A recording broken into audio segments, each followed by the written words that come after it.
We are.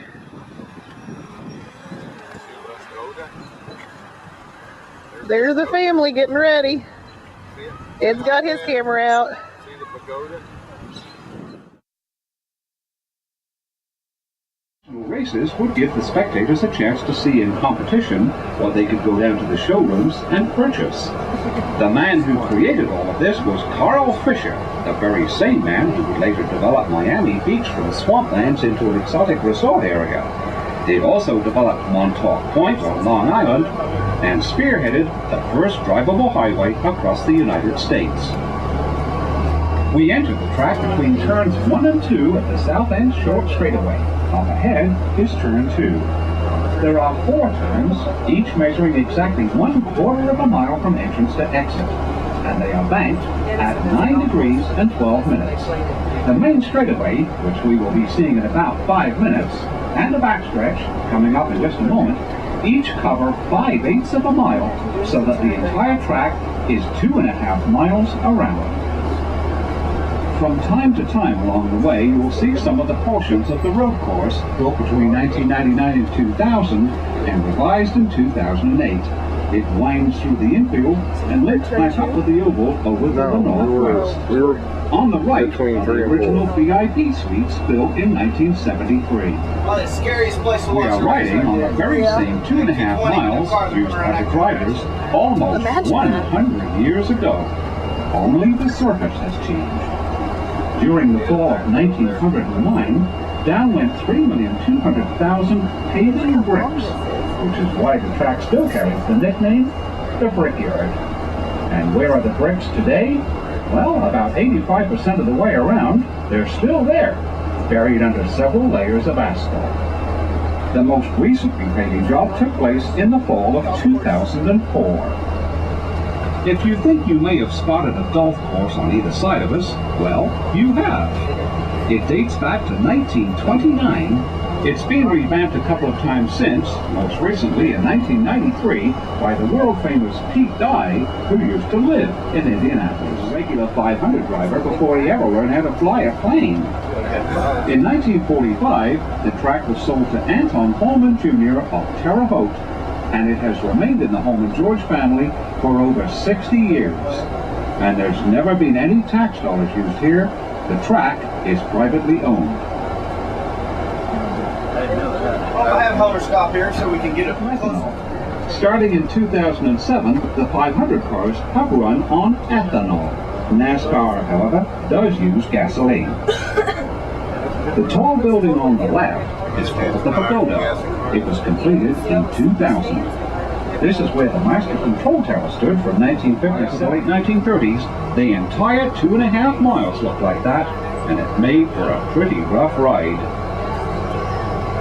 That's probably the understatement of that tape right now. Not really that important, that's just something later. That's for company vehicles here at the track. The next one, anybody guess what we used to use? Methanol. Oh wow, I guess we gotta change those signs, don't we? That's right, methanol. Until 2007, all the way back to 1965, we used methanol. Now we use ethanol. There you go. I had somebody ask me the difference between methanol and ethanol. I said, right is what we call the support garages. I like to say that they're probably the world's most expensive strip mall right here for racers. This is, if you're needing speed here in Indy, you can always buy it. I don't know if you ever heard this saying, what it costs to get a race team for the Indy.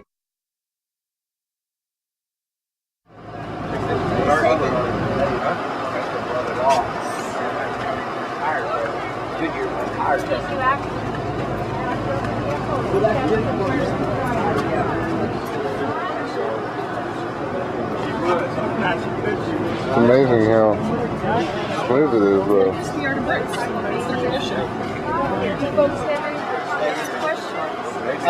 Some of the news. Is this where they start the race line? Is that the racing of the cars? No, that's where Formula One used to start. Yeah, they go There's one car in each one of those squares.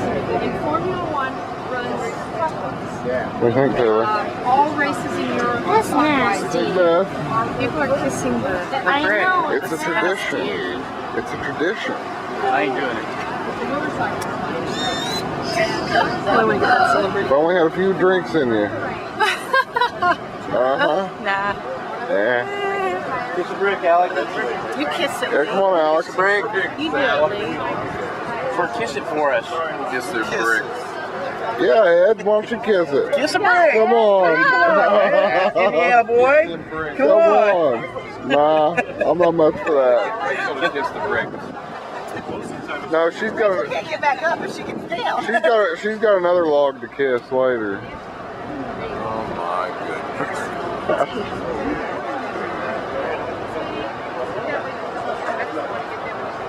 Oh, well, Eric just had 174. Yeah, I was going to tell you had 74, right? I want to give it away to you.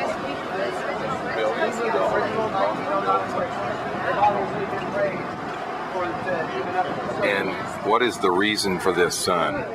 What is the reason for this?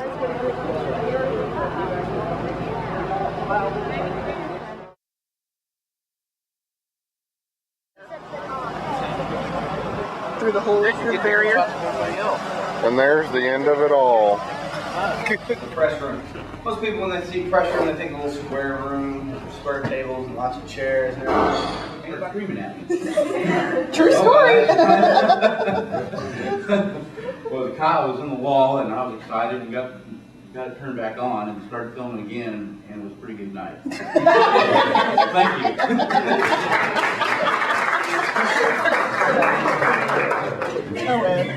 Now we're done with this room, and that's all free to the media personnel.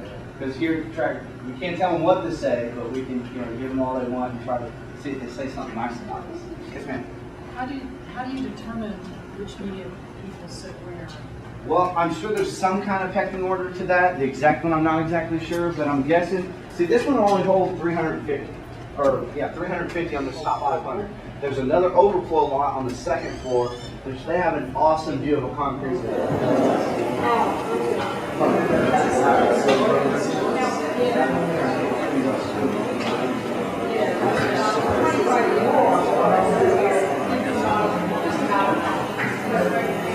Alright everybody, we're actually in timing and scoring. This is actually where they do timing and scoring. Okay, not the whole foot on the table. So what they do, they can take all these floors up, all the panels up, lay any amount of cable they want in here, put them all back down, and good to go. Okay? See, back in the old days, this room is actually still a little outdated. See this area down here? Well, when you turn the leather rest. Maybe we'll walk this way and go through the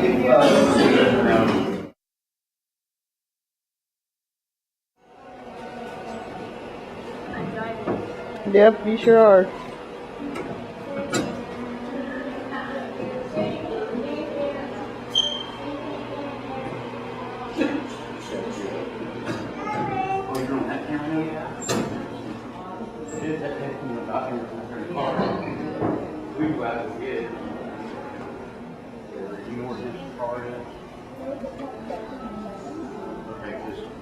Just to go to my stepmom. Yeah. We have cars that's in storage too. Well, no, I was not. Because you won one time here, right? Yeah, and you did. Yeah, 55. Well, this car here did not win. This is not the car that won. No. This is just one of his cars.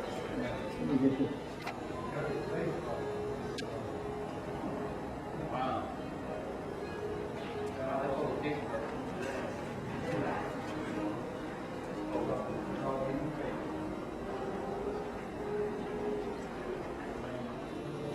No.